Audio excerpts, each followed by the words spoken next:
मंच पे मैं आपको यह बताने आया हूं कि हमारे राष्ट्रीय महामंत्री जी का पूरे हिंदुस्तान दौरा होने के बाद, आपका रिकॉर्ड कंप्लीट करने के बाद, आपको संगठन ने जो क्यूआर कार्ड दिया है और भारत सरकार ने जो आपको ई श्रम कार्ड दिया है, दोनों को कोलैबोरेट करके हम लोग भारत सरकार तक वहां पहुंचाने के काम करेंगे।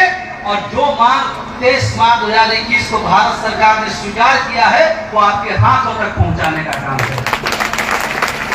संगठन पे आप भरोसा रखिए। जब मजदूर को समाज के सबसे अंतिम पंक्ति में गुजर बसर करने वाले व्यक्ति को उसके घर में जब खुशहाली आती है, तो मजदूर विरोधी जो ताकत होता है उसको उसका खुशहाली देखा नहीं जाता है।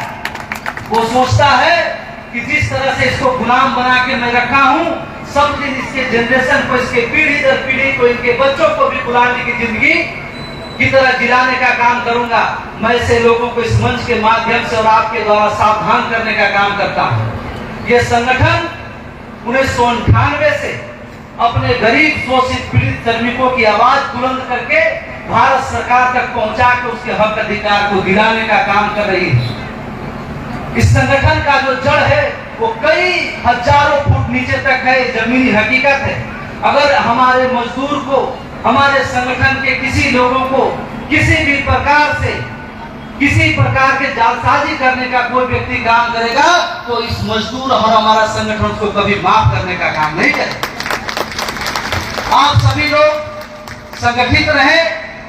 मैं यहाँ के जो हमारे प्रभारी इंद्रजीत घोषाल और तमाम जो हमारे लोग हैं, मैं इनसे अनुरोध करना चाहूंगा कि हमारे जो माताएं, बहनें, भाई, हमारा माल गोदाम के श्रमिक, जिसका कि कुछ भी डॉक्यूमेंट का काम, क्यूआर कार्ड, ई श्रम कार्ड, रजिस्ट्रेशन, किसी भी प्रकार का जो कमी रह गया है, उसको जल्द से जल्द पूरा करने का काम करें। और हम लोग महीना 2 महीना के भीतर अपना रिकॉर्ड भारत सरकार के समक्ष जमा करके इन मजदूरों का सही मजदूरी दर सुनिश्चित करके इनको डायरेक्ट भारत सरकार के द्वारा इनके खाते में इनकी मजदूरी दर इनको प्राप्त हो और इनके बच्चों का भी बेहतर जीवन हो।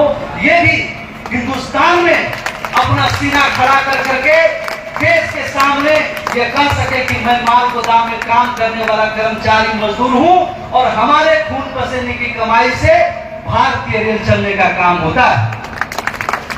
मैं धन्यवाद करना चाहता हूं सभी लोगों का कि आप लोगों ने अलग अलग जगहों से कड़ी परिश्रम करके बिना किसी साधन के पैदल चल करके आप यहाँ तक पहुंचे।